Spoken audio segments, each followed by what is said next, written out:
Hey, I want to talk to like all you guys under 30.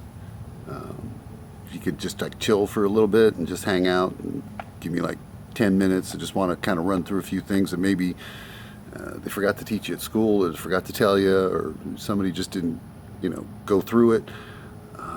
And it's really important. It's this document that was written a long time ago, and it seems like everybody's kind of forgotten about it, and we're not really paying attention to it.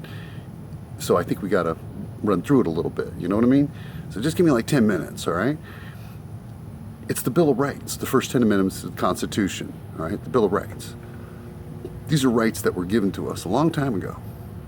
And they were given to us. We got them now because these really smart dudes wrote it to make sure that we would have it now. And we got to follow what's in there. The government has to follow what's in there. They can't take away these rights. I got them right here. I wrote them down to make sure that I read them properly. And then we're just kind of run through them a little bit just so you understand. You know what I mean? So Amendment 1. Congress shall make no law respecting an establishment of religion or prohibiting the free exercise thereof, or abridging the freedom of speech, or the press, or the right of the people to peaceably assemble and to petition the government of redress of grievances. So let's go through that one at a time. It's really simple. The government can't tell you what God to worship or not worship. Plain and simple there. They can't tell you that. A long time ago that was a big deal because, well, if you didn't worship one specific God or one type of God, then you were in trouble. In fact, that's the way it is a lot of times in countries now. There are some countries that you could probably think of that if you don't follow their religion, you're going to be in deep stuff. It's a bad deal. So they put that in there to make sure that we were cool. We could just worship whatever we want, or not worship, whatever. So the freedom of speech. We can say what we want. I can get on this video and I can talk to you. I can say whatever I want. You can choose to listen to it or not. Now, I can't be stupid and fire in a crowded theater or anything, because that's dangerous and it's dumb. But I can talk about it. And guess what? You have the right to listen, or you have the right not to listen. You have the right to shut me off. Just like when you're flipping through TV. If you see something that offends you don't like, you flip the channel. Because they have the right to put it on. See, it doesn't say you have the right to not be offended by what somebody says. You understand? Just because you're offended doesn't mean you get to take away somebody else's rights. That's what this is all about. Some of these things you may not agree with, but it doesn't matter, they're rights. So I got the right to spout my head off. You got the right to spout your head off. We can talk about it, or I can walk away. Simple as that. Who cares if you're offended? Be offended. Walk away. Or be offended and be smart and discuss it with them and find out why they think that way. And maybe they can find out why you think that way. That'd be the smart thing to do. The freedom of the press. It's the same thing. They can write what they want. Sometimes they're wrong. Sometimes they're right. Sometimes they're stupid. Sometimes they're not. But we need freedom of the press. We need the press out there, examining everything. Right now the press is a little off, but they're trying to do their job. I understand that. And we can read it. We can go on the net and we can read all sorts of stuff from all sorts of different sources. All sorts of political spectrums. Read about communism. You could read about democracies. You can read about republics. You can read about all sorts of stuff. Because you got that right. You try that in some other countries, it doesn't work so well. China, they don't let you read it. I mean, they're censoring everything.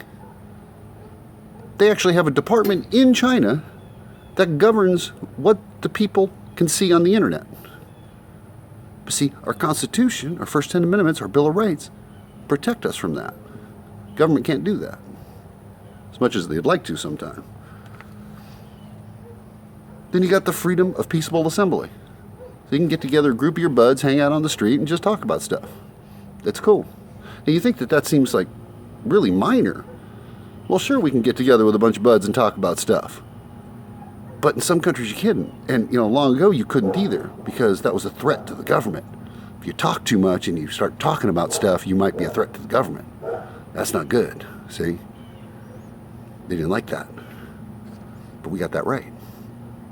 And we got the right to petition the governments for redress of grievances. In other words, if we don't like something that the government's doing, some law or whatever, we can say, hey, we don't like that law. We get together, we get a petition together, we get people together, we write our congressmen, our governors, our senators, whatever, and we can get it changed. We can get it changed. We, the people, can get it changed. That didn't happen in the past, okay? The government told you what to do, end of story. You didn't like it, that was your problem. But see, we got these rights. First Amendment's huge, okay? It's huge. It was the first time that we ever had something that said we got the right to do and say and believe and whatever, anything we want. And then they were really smart, okay? They were so smart. What they did was they said, okay, we got those First Amendment rights. Now how are we going to protect that? They gave us the Second Amendment. See, because they knew from their experience that the rich and powerful and the ones in charge and the kings and queens, they had armies and, people protecting them. So they were, off limits. There's no way you can harm them. But the regular people, rows of criminals running around sometimes, they had no way to protect themselves. They had no way to protect themselves from the government that got out of control. They just didn't have a way to protect themselves at all. So what they did, these really smart dudes, they said, okay, in order for us to have the freedom of religion, freedom of press, freedom of all that, we're going to put the Second Amendment in there that says a well-regulated militia being necessary to the security of a free state, the right of the people to keep and bear arms shall not be infringed, shall not be infringed, shall not be infringed. So we can have guns to protect ourselves from roving criminals or even the government if they got out of control. We have that right. It's right there. Second Amendment. We have that right. Now, you may not agree with that right, and that's cool. That's fine. If you're the type of person you don't feel like you want to have a gun, or maybe you just don't like guns, that's cool. These are rights. You don't have to exercise all the rights, but they're rights anyway. So what that means is the same like the First Amendment. Just because somebody says something you don't like doesn't mean you can take away their right to say it. Just because somebody else wants to own a gun doesn't mean you can take away their right to own a gun. You see what I mean? So these are rights. You can choose to exercise them or choose not to exercise them. That's the way it works, right? So we have the freedoms. You can't take away freedoms, because once you start taking away freedoms, it's really bad. Just look at history, I know history's kind of a drag sometimes, but, check out history in some of those regimes or take a look at some of the regimes now. Look at China, look at, Iran, look at North Korea. You don't want to go there. That's bad. But these rights were put there for a reason. First Amendment gives us all that. The Second Amendment protects the First. You see what I'm saying? The Third Amendment. This was a big deal to them. It's not such a big deal to us now, but it was a big deal to them. No soldier shall in time of peace be quartered in any house without the consent of the owner, nor in time of war, but in a manner prescribed by law. The British were always coming into people's houses at the time, saying, okay, we're going to just hang out here. We don't care what you think. We don't care what you say, And they didn't like it, right? So those smart dudes said, what we're going to do is we're going to put it in the Bill of Rights saying that you can't do that. We can't have somebody from the Navy or Marines or Army or whatever come knocking at the door saying, hey, we're going to hang out for the night whether you like it or not. See, that's what that was all about, Not that it would happen, but for them it was a big deal, so they put it in. See? So Amendment 4. Now the Fourth Amendment, I want you to remember the Fourth Amendment because that's huge, okay? If you're a young person, you know this because this is all about the Edward Snowden, the surveillance, all that kind of crap, all right? Fourth Amendment, that's what this is all about. The right of the people to be secure in their persons, houses, papers, and effects. And when they say papers, we can say digital papers, digital stuff. Against unreasonable search and seizures shall not be violated. Unreasonable search and seizures. And no warrants shall issue but upon probable cause. In other words, they have to believe for a good reason that you did something wrong in order for them to, tap you or, come and check your stuff out or whatever. And that's got to be signed by a judge and the whole bit. That's your Fourth Amendment right, okay? So it has to be supported by oath, affirmation, and particularly describing the place to be searched and the persons or things to be seized. In other words, they can't say, we're just going to search everything. They got to be really specific. You know, we're searching for this, searching for that because of this and that. Okay? It's really specific. So the Fourth Amendment protects you from that. So you got to understand that. So when the government gets out of control, which they do sometimes, all governments do, okay? When they get out of control, you go, hey, Fourth Amendment, man. You got to stand up for yourself, okay? Just like you stand up for the First Amendment, the Second Amendment, the Third Amendment. You got to stand up for them all. I don't care if you like them all or not.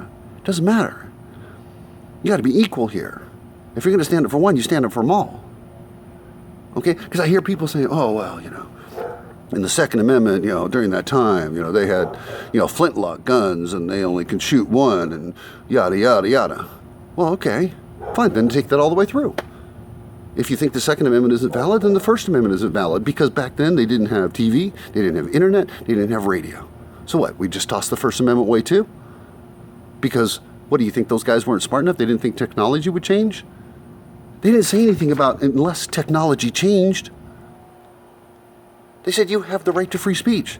I don't give a damn where it is, or what it is, or how it is. You have the right to free speech. And you also have the right to keep and bear arms. I don't care if it's a flintlock or if it's an AR-15. End of story. Amendment 5. No person shall be held to answer for a capital or otherwise infamous crime unless presented an indictment of a grand jury.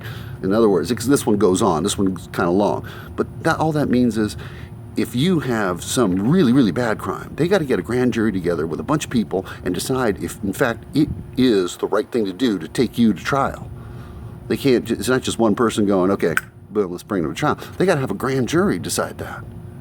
See, they got to prove that you did something wrong. It's all about proof, man. It's all about proof. You see what I'm saying? They got to prove things. They can't just haul you away. Amendment 6. In criminal prosecutions, the accused shall enjoy the right to a speedy public trial by an impartial jury of the state and the district wherein the crime shall be committed. So, you can't commit a crime in like California and be sent to New York because those aren't your peers, right? And be informed of the nature and cause of the accusation. So they have to tell you, you're under arrest for this. They can't just arrest you and say, forget it, we're not, telling you what it's all about. To be confronted with the witnesses against him, to have compulsory process obtaining witnesses in his favor, and to have the assistance of counsel. Remember, like all the cop shows you watch, you have the right to an attorney, whether or not, if you can't afford one will be appointed for you. Okay, that's Sixth Amendment. You see what I mean? That's Sixth Amendment. You have these rights. You could choose not to, use them, but you got these rights. Okay, Seventh Amendment.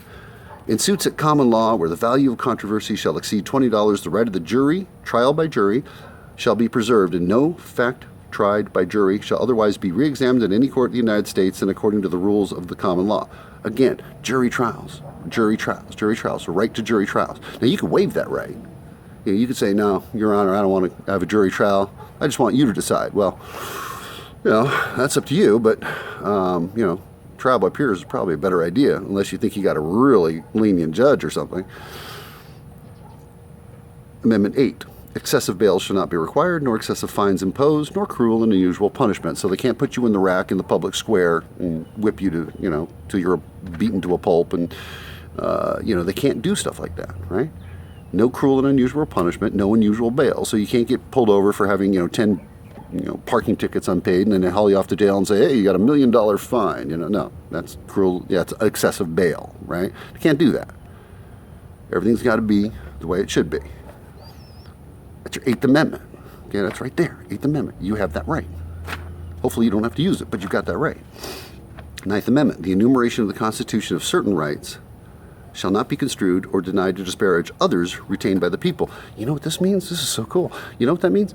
That means that there's rights that are not written down in the Constitution, but that you have anyway. You see? You have rights that aren't even here. They were smart enough to say, certain rights shall not be construed to deny or disparage other rights retained by the people. In other words, just because you have this right doesn't mean you can't have that right, kind of thing. So you've got other rights that you didn't even realize you had. You got all these rights because the Constitution says so. Bill of Rights says so. The 10th Amendment, this one's a big one. 10th Amendment. Man, people are freaking out about the 10th Amendment, and I understand why. The 10th Amendment is really super simple. The power is not delegated to the United States by the Constitution nor prohibited by it to the states are reserved to the states respectively or to the people. Okay, here's the deal, all right? Really simple. When the feds say that the states have to do something, that could be a violation of the 10th Amendment. Like when Colorado, they had that law. They wanted to, make marijuana legal, right? So they, got together. They did a petition. They did a vote and everything, and they made marijuana legal. Great. But what if the Fed said, guess what? Everybody has to make marijuana legal. That is a violation of the 10th Amendment. It's like the marriage equality thing. I don't care if you're for it or against it. Don't really care. Okay? I really don't. But the fact that the feds told the states that they have to make it legal, see? That's not right. 10th Amendment says they're not supposed to do that. This way, what it does is it keeps the federal government from getting too powerful and too much that the states don't have any maneuvering ability. They can't figure out their own stuff. Because, figure it out. If you've been around, Minnesota is a lot different than Texas. And Arizona is a lot different than Connecticut.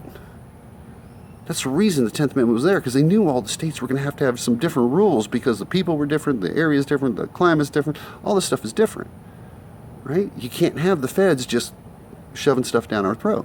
That's the 10th Amendment. Now, again, I want to be really clear. You can agree with some of this stuff or not agree with it, but they're your rights.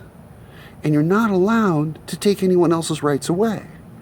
So just because something makes you angry or something makes you mad or something, offends you, there's nothing here that says you have the right to not be offended, or you have the right not to be mad. Who cares? If something offends you or makes you angry, talk about it. Either that or walk away. But don't try to take someone else's rights away because they disagree with you. I don't care if somebody disagrees with me. I'll talk to them all day about it. Or maybe I'll just walk away. Because I'm not going to take their rights away, whether I agree with them or not. Because that's what it is to be an American. To be an American means that we have the right to those first 10 amendments of the Constitution and everything else that we got. And if somebody else doesn't agree with it, that's cool. But we don't have the right to take away what they believe because we don't believe the same thing. It doesn't work that way. And we got to start wising up. Because unless we start wising up, all this is not going to matter anymore. Think about it. Read about it. Read about what it took to get there. Read about what it took for these guys to put this together. Read about the guys themselves that put it together. It's pretty heavy stuff. Just think about it, all right?